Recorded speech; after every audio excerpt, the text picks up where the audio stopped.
Mga kapuso, natumba po ang tower crane sa isang construction site sa Pasay City, kabilang sa dalawang nasawi. Ang mismong operator ng naturang crane, 6 na iba pa ang sugatan. Base sa investigasyon, nagkaaberya ang hydraulic cylinder ng mekanismong nagpapaangat sa crane. Attorney Gaby, isa na namang malungkot na balita. Sa ganitong sitwasyon, sino bang mananagot sa mga biktima? Gaya niyan, may patay, may sugatan.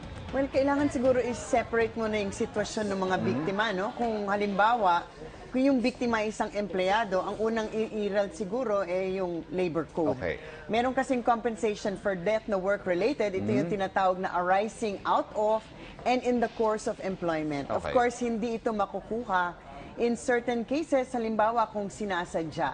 Kung ito ay death, disability, or injury, generally kasi covered yan. Automatic na ibibigay yan sa empleyado in case of death, injury, or disability. Pwera lang siyempre kung ito ay sinasadya or kung yung empleyado ay lasing, halimbawa, or notoriously negligent ang empleyado. Pero you should notice the qualifier, notoriously, Yes, negligent. Kung simpleng negligent siguro, ito ay binibigay ng batas dun sa empleyado. Kung hindi naman empleyado, well, actually, there's also a rule. Kasi kung magkiklaim ka dito sa Employees Compensation Fund, you have to choose which remedy. So kung kakaso ka, base sa general rules on halimbawa yung pagpapabaya halimbawa, kailangan kang pumili kung alin. Kung kukuha hindi ka, pwedeng pareho. hindi pwedeng pareho. Okay. Kung hindi naman empleyado yung biktima, ito naman yung the general rule na may liabilidad. Yung may liabilidad ay kung sino man ang may kasalanan. Of course, ang insidente ito under investigation at maraming posibleng explanation. It could have been operator trouble, mechanical defect.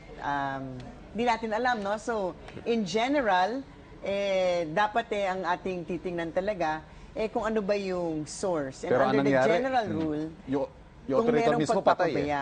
Yung operator mismo namatay din. Does that distinguish liability pag mga ganyan? Well, it depends, no? Kasi, well, yung in terms of liability, ito ba ay pagpapabaya sa maintenance halimbawa nung crane, di ba? Of course, iba din kung pagpapabaya ng operator. But at the end of the day, of course, there's the contractor who owns the equipment. Sino ba rin yung nagpapabaya? Kasi kung ito ay kaso ng negligence in maintenance, then of course, ang hahabulin mo ay yung may-ari or yung contractor. But at the end of the day, halimbawa, kung yung operator may kasalanan, meron kasi tayong sa ilalim ng batas na yung kung ito ay base sa pagpapabaya ng operator. At syempre, siya ay isang empleyado lamang. Actually, solidary ang liability nung operator at ng kanyang employer. Hindi.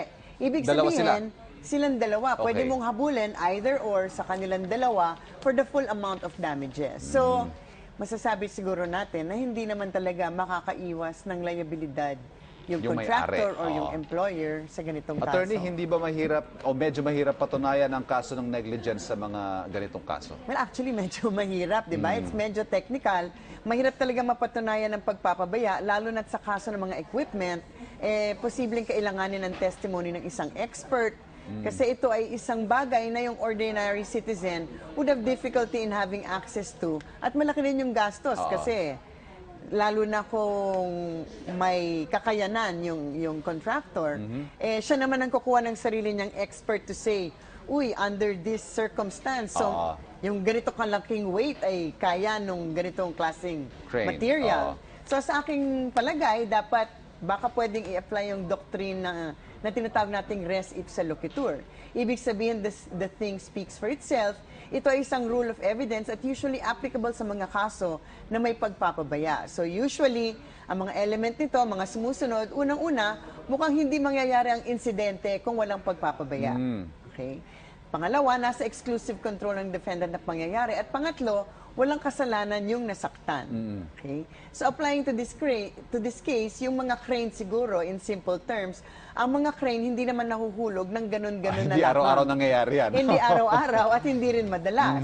In fact, dapat siguro ay extraordinary diligence sa mga operator at contractor dahil alam naman natin na malalaki, mabibigat at nahuhulog galing sa mataas na lokasyon. So, ganun din yung damage niya, no? Very, katulad nga nito, talagang death and disability ang mangyayari. So, kailangan siguro, kung merong ganito, kung maipapakita na ito ay isang kaso under this doctrine, nababaliktad ngayon ng proseso, sila ngayon ulit ang nasa defensive. Kailangan nila maipakita na ito ay hindi kaso ng pagpapabaya, malfunction, defect sa crane at iba pang kagamitan nila. So, of course, alam natin na walang kasalanan yung mga inosente na biktima, di ba? Wala silang kasalanan.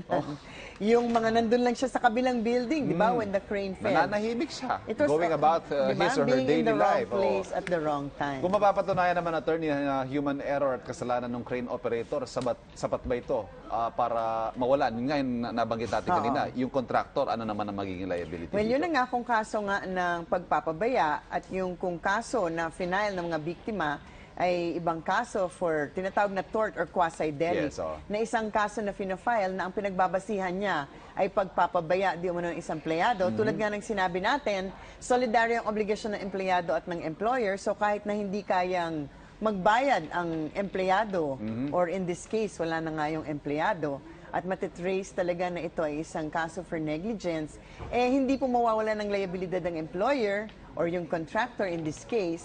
But of course, kailangan mapatunayan na meron ngang kaso ng pagpapabaya. Okay, malinaw po yan. Basta ang bottom line dito, may mananagot dapat. Kasi Dapat may namatay, merong may managot. nasaktan. Maraming salamat, Attorney Gaby. Maraming salamat.